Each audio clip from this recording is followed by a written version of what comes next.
بسم اللہ الرحمن الرحیم۔ السلام علیکم ورحمۃ اللہ وبرکاتہ۔ مسنون دعاؤں کے حوالے سے آج آپ کے سامنے جو دعا میں بتانے لگا ہوں وہ زندگی کی تکلیفیں، مشکلیں، پریشانیاں، اللہ نہ کرے آپ کسی بھی مصیبت میں پھنسے ہیں، کوئی مشکل آ گئی ہے، پریشانی آ گئی ہے،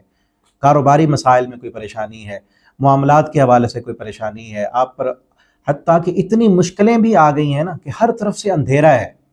ہر طرف سے اندھیرا، زندگی کے اندھیرے ٹل نہیں رہے، روشنی نہیں آ رہی، ہر طرف جدھر بھی دیکھتے ہیں آپ کو مشکلات ہی مشکلات نظر آتی ہیں، پریشانیاں نظر آتی ہیں، اور زندگی میں اندھیرے نظر آتے ہیں، کوئی مستقبل روشن نظر نہیں آ رہا، تو آپ اس دعا کو پڑھیں، اللہ رب العالمین آپ کی زندگی کے اندھیروں کو روشنیوں میں بدل دیں گے۔ دیکھیں یونس علیہ السلام کی دعا ہے، اللہ فرماتے ہیں وَظَنُّونِ إِذْ ذَهَبَ مُغَاضِبًا فَظَنَّ أَن لَّن نَّقْدِرَ عَلَيْهِ، کہ ذنون وہ میرا مچھلی والا پیغمبر، اس کو بھی یاد کرو، سورۃ الانبیاء ہے، پہلے بھی دعائیں بتائی ہیں، انبیاء کی دعائیں یہاں چل رہی ہیں۔ اللہ فرماتے ہیں میرا ذنون وہ مچھلی والا پیغمبر، اس کو بھی یاد کرو، اس کی کس طرح ہم نے دعا کو قبول کیا۔ انہوں نے کیا کہا؟ فنادا فی الظلمات، انہوں نے ظلمات میں، اندھیروں میں، مچھلی کے پیٹ کا اندھیرا، مچھلی کے پیٹ میں چلے گئے، مچھلی کے پیٹ کا اندھیرا، سمندر کی تہوں کا اندھیرا، رات کا اندھیرا، کوئی جانتا بھی نہیں تھا کہ کہاں ہے، ان اندھیروں میں پکارا تو اللہ رب العالمین نے ان اندھیروں کو بھی روشنیوں میں بدل دیا۔ یونس علیہ السلام کی زندگی کے اندھیرے کس قدر مشکل تھے، آپ کی زندگی کے اندھیرے تو اس کے مقابلے میں کچھ بھی نہیں ہے نا، اور آپ اگر پھنس چکے ہیں جس قدر یونس علیہ السلام پھنسے تھے مچھلی کے پیٹ میں، آپ کا پھنسنا اس سے بہت کم ہے، لیکن یقین اور ایمان کے ساتھ اگر اس دعا کو پڑھیں، کثرت کے ساتھ پڑھیں، اس یقین سے پڑھیں کہ بچانے اور چھڑانے والی ذات اللہ رب العالمین کی ہے۔ اللہ نہ کرے آپ جو ہے قید میں ہیں، تنہائی میں ہیں، مشکل میں ہیں، کوئی بچانے چھڑانے والا نہیں ہے۔ اب دیکھیں اس سے بڑی قید اور کیا ہوگی، مچھلی کے پیٹ میں قید ہیں، سمندر کی تہوں میں ہیں، کوئی جانتا بھی نہیں کہ کہاں ہے، اگر کسی کو پتہ بھی چل جائے تو کیسے چھڑائے گا وہ،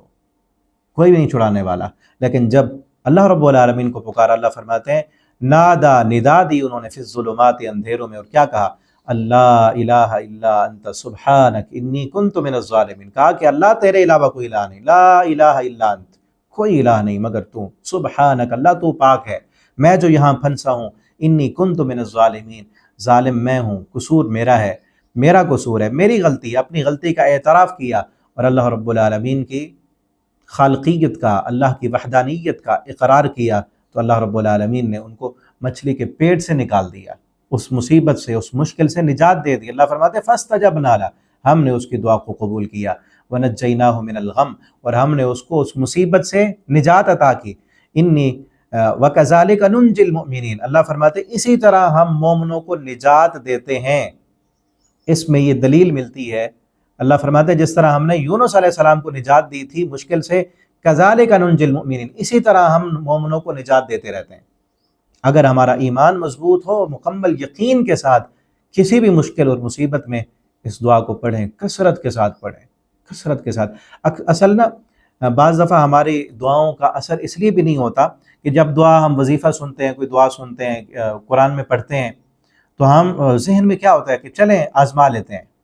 چلیں چیک کر لیتے ہیں۔ چیک کرنے کے لیے نہیں، چیک نہیں کرنے، بلکہ یقین ہو کہ حل اسی میں ملے گا ہمارا۔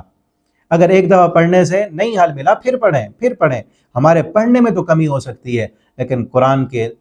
ان الفاظ میں، رسول اللہ صلی اللہ علیہ وسلم کی بتلائی ہوئی دعاؤں میں کسی قسم کی کوئی کمی نہیں ہے۔ ہمارے پڑھنے میں اور ہمارے ایمان میں کمزوری ہو سکتی ہے، اپنے اس ایمان کو مضبوط کریں، اپنے یقین کو مضبوط کریں، اور کثرت کے ساتھ پڑھیں، بار بار پڑھیں، اور پورے یقین کے ساتھ پڑھیں، اور اپنی زندگی کے اندر اللہ کی جو نافرمانیاں ہیں دیکھیں، نافرمانیاں اگر موجود ہیں تو اس لیے بھی ذکر کا اثر نہیں ہوتا، اذکار کا اثر نہیں ہوتا۔ جو ذکر ہم پڑھ رہے ہیں، جو دعا ہم پڑھ رہے ہیں، اس کے معنی اور مفہوم پر توجہ نہیں ہے، اور اس کا جو مفہوم ہے اس کے خلاف ہم عمل کر رہے ہیں، ہماری زندگی اس کے خلاف جاری ہے، چل رہی ہے، تو اس لیے بھی اس کا اثر ختم ہو جاتا ہے۔ تو پورے معنی اور مفاہیم پر توجہ کرتے ہوئے، اور ہم انشاءاللہ مزید بھی آپ کو اذکار اور دعائیں بتلاتے رہیں گے، اور ساتھ ساتھ ان کا معنی بھی، مفہوم بھی، صرف یہ نہیں کہ الفاظ آپ کو بتائیں، الفاظ کے رٹ لینے سے وہ برکت نہیں ہے، اور خصوصاً نبی کریم صلی اللہ علیہ وسلم کے بتلائے ہوئے الفاظ میں برکت ہے۔ اپنی طرف سے بنائے ہوئے جو الفاظ ہیں، لوگ بتا رہے ہیں اپنی طرف سے، من گھڑت وظیفے بتا کے اور لوگوں کو اس طرف لگا رہے ہیں، ان میں بھی وہ برکت نہیں ہے۔ پہلی بات تو یہ ہے مسنون ذکر کریں، رسول اللہ صلی اللہ علیہ وسلم کی بتلائی ہوئی دعائیں پڑھیں اور ان کا معنی اور مفہوم سمجھ کر اس کے مطابق اپنا عقیدہ عمل بنا کر اس پر عمل کریں،